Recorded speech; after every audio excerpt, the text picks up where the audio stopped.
दोस्तों जरा ये देखो, मैं हूँ कौन, मैं हूँ कौन, मैं हूँ कौन। और ये सब भी देखो, इनमें कॉमन क्या है? नमस्कार, मैं हूँ देव कुमार मलिक। ये चांद सा रोशन चेहरा, अभी तेरे को मैं उठा के नीचे फेंक डालूंगा। वेल, तुम्हें इस तरीके से अपने आसपास बहुत चीजों के अंदर चेहरा देखने को मिल जाएगा। पर क्या तुमने कभी सोचा है कि आखिर चेहरा ही क्यों? तुम्हें किसी चीज के अंदर कमर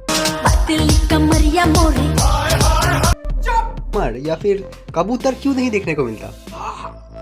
ये गड़बड़ है बाबा। अब तुम्हें लग रहा होगा कि जाओ बेटा कुछ PYQ वगैरह सॉल्व करो, कुछ अच्छे वीडियोस बनाओ, ये सब ऊट पटांग सवाल क्यों पूछ रहे हो? मैं हूँ आदत से मजबूर, मैं हूँ आदत से मजबूर। अब तुम मानो या ना मानो, इस चीज के ऊपर रिसर्च करते हुए बहुत सारे लोगों ने थीसिस से पब्लिश की हुई है। तो फिर भाई यही है हमारी आंखें कैसे काम करती है।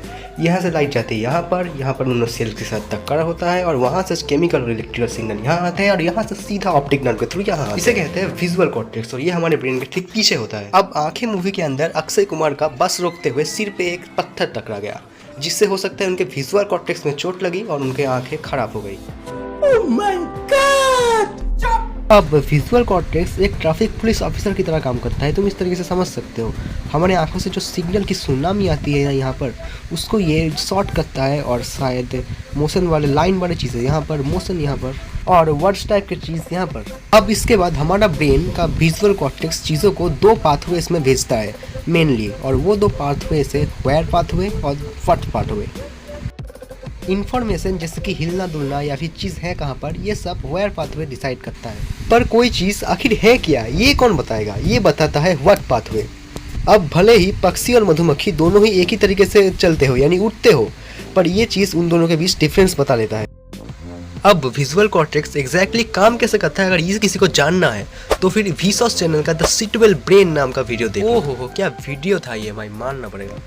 अब साइंटिस्ट ने ये देखा है कि अगर हम लोग इस तरीके के एक बैकग्राउंड के अंदर दो डॉट्स को ऊपर और एक डॉट को कहीं बीच में नीचे रखे तो यही हमारे ब्रेन के लिए इनफ है। वो चिल्ला के कहीं उठेगा कि ये तो एक फेस है। अब जरूरी नहीं कि उसी बैकग्राउंड के अंदर वैसे डॉट हो, कुछ अलग भी हो सकता है, पर वो पैटर्न लगभग सेम ही रहने वाला है। एक पैटर्न ही हमारे ब्रेन के लिए इनफ है किसी चीज़ को फेस करार देने में।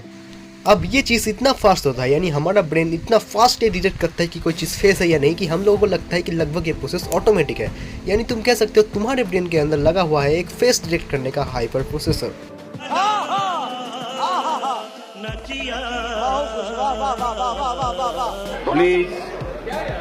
ये अच्छा असल में होता क्या है कि जब तुम्हारे आंखें इस तरीके का कोई ऑब्जेक्ट का सिग्नल तुम्हारे ब्रेन के विजुअल कॉर्टेक्स में भेजता है, तो सबसे पहले ये जो सामने वाला हिस्सा है ये इसे फेस करा देता है, क्योंकि ये ज़्यादा फास्ट। अरे वीडियो क्या देख रहे हो दे आप, जल्दी से इस वीडियो को लाइक करो।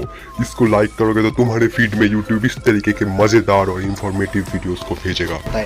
उसके बाद ऑब्जेक्ट रिकॉग्निशन करने का ये स्लोअर प्रोसेस शुरू होता है ब्रेन के दूसरी तरफ, और तब जाके तुम्हें पता चलता है ये तो फेस नहीं है। जैसे कि जब तुम इस चीज को देखते हो तो सबसे पहले तुम्हारे ब्रेन के अंदर फेस पहचानने वाला पार्ट इसे एक फेस कह देता है, पर उसके बाद स्लोअर पार्ट जो कि ऑब्जेक्ट्स को रिकॉग्नाइज करता है वो इसे कहता है कि नहीं ये तो फेस नहीं है। लोगों की नजरों ने मुझको यहाँ जो भी माना है वो मैं नहीं, वो मैं नहीं। I mean, तुम ही सोचो, अगर तुमने कहीं पर गलती से कोई फेस देख लिया तो उसे समझना तुम्हारे लिए ज़्यादा इंपॉर्टेंट है, क्योंकि कब तुम्हारे ऊपर वो हमला कर दे कोई भरोसा नहीं। यानी कि इंसान जब जंगलों में रहते थे तब उन्हें किसी झाड़ के अंदर अगर फेस दिख जाए तो उसे जल्दी से जल्दी पहचानना बहुत जरूरी था, क्योंकि उन्हें वहां से भागना होता था। पर कहीं पर कमर देखना या फिर टूथपेस्ट देखना इतना ज्यादा जरूरी नहीं है। एक और कारण है इंसानों का एक सोशल एनिमल होना। तुम ही सोचो, अगर तुम्हारा दोस्त खुश है तब तुम उससे जिस तरीके से बात करते हो, क्या तुम्हें कोई एफर्ट डालना पड़ता है जब तुम्हारा दोस्त सैड होता है तब उसका मुंह देख के पहचानने में कि वो सैड है? तो फिर इस तरीके से जिंदा रहने के लिए और सोशल रहने के लिए हम लोगों के लिए किसी भी फेस को देख के उसे तुरंत पहचानना बहुत ज़रूरी है। अब बात यह है कि ये एक थ्योरी गया, अब इसके ऊपर और भी बहुत सारे थ्योरीज है, पर मैंने इस वीडियो के अंदर सबसे पॉपुलर और सबसे ज़्यादा एक्सेप्टेड थ्योरी को ही एक्सप्लेन किया हुआ है। तो अगर तुम्हें ये वीडियो अच्छा लगा तो लाइक करो या ना करो यार, किसी के साथ शेयर जरूर कर देना, इससे तुम्हें वीडियो कूल समझेंगे। इस तरीके के कूल वीडियोस को तुम शेयर करो तो। और जैसे कि तुम मेरा चैनल देख समझ ही गए हो कि मेरा चैनल कितना ज़्यादा पॉपुलर है और कितना ज़्यादा सब्सक्राइबर्स है मेरे पास, तो तुम्हें पता ही होगा कि शेयर करने से मुझे भी थोड़ा सा मदद मिल जाएगा।